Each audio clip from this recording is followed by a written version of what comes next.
और दूसरा ये कि इसमें तरीन साहब और नवाज शरीफ साहब को फैसिलिटेट किए जाने के हवाले से खासी बाज़गश्त है, जिसको रिफ्यूट कर दिया है वज़ीर कानून ने भी। उन्होंने कहा नहीं जी नहीं, वो नहीं ऐसा कर सकते। क्या कानून क्या कहता है इस बारे में? देखिए, लॉ बड़ा क्लियर है। जितनी भी आज तक इनैक्टमेंट्स ऑफ लॉ आया है या जितनी भी अमेंडमेंट्स आई हैं, उसमें वाज़ेह तौर पे लिखा जाता है कि इसका रिट्रोस्पेक्टिव इफेक्ट होगा या इसका रिट्रोस्पेक्टिव इफेक्ट नहीं होगा। तो इसमें कहीं नहीं लिखा गया कि रिट्रोस्पेक्टिव इफेक्ट होगा। अब इसको जो 5th क्लॉज है उसमें भी लिखा है, the right of file a review petition shall also be available to an aggrieved person against whom an order has been passed under clause 3। लेकिन अगर वो एक दफा रिव्यू ले चुके तो क्या दोबारा वो ले सकते हैं इसके तहत? रिव्यू बिल्कुल इसके तहत वो रिव्यू नहीं लेगा, वो अपील में जाएगा। अपील में जाएगा, बिकॉज यस 185 के तहत अपील में जाएगा। इसी तरह सुओ मोटो अगर उसने डिसाइड कर दिया है, जिस तरह मियां नवाज शरीफ साहब के केस में या तरीन साहब के केस में कर दिया गया है, तो उसकी भी जो है वो उसमें अपील में जाएगा 185 के तहत। लेकिन अब इन्होंने जो लॉ पास किया है उसमें रिट्रोस्पेक्टिव इफेक्ट नहीं लिखा कि ये पिछले केसों पे इतलाक होगा।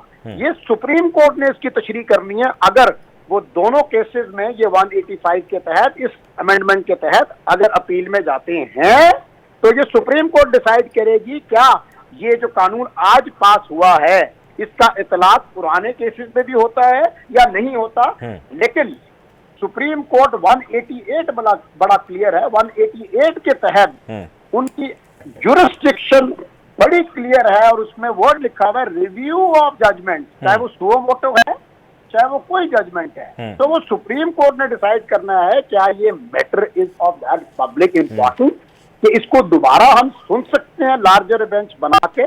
तो लेकिन मेरे सुने आजम नज़ीर तारा साहब कहते हैं कि नवाज शरीफ और जहांगीर तरीन अपनी सजाओं के खिलाफ नजरसानी का हक इस्तेमाल कर चुके हैं, लिहाजा उनको फ़ायदा नहीं पहुंच सकता। उन्होंने कहा कि आर्टिकल 184/3 में अदालत का फैसला पहला और आखिरी तस्वर होता है।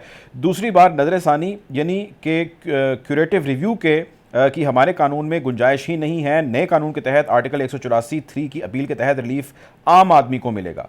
तो वो ये तो कैटेगोरिकली इस स्टेटमेंट के अंदर कह चुके हैं कि पुराने केसेस में कोई फैसिलिटेशन नहीं है, जो आने वाले केसेस हैं उसके लिए फैसिलिटेशन है।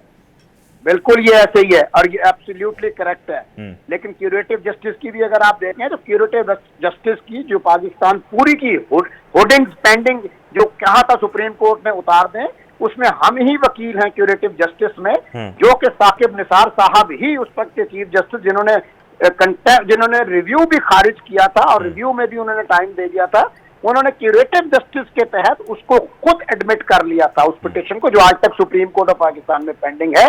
तो क्यूरेटिव जस्टिस के बारे में कोई अमेंडमेंट नहीं आई, लिहाजा क्यूरेटिव जस्टिस जब तक डिसाइड सुप्रीम कोर्ट नहीं करती। लेकिन सर क्यूरेटिव जस्टिस पहले भी था ना, लेकिन सुने देखिए क्यूरेटिव जस्टिस तो आप कह रहे हैं पहले भी था, क्यूरेटिव जस्टिस अब भी है, तो फिर व्हाट इज द चेंज?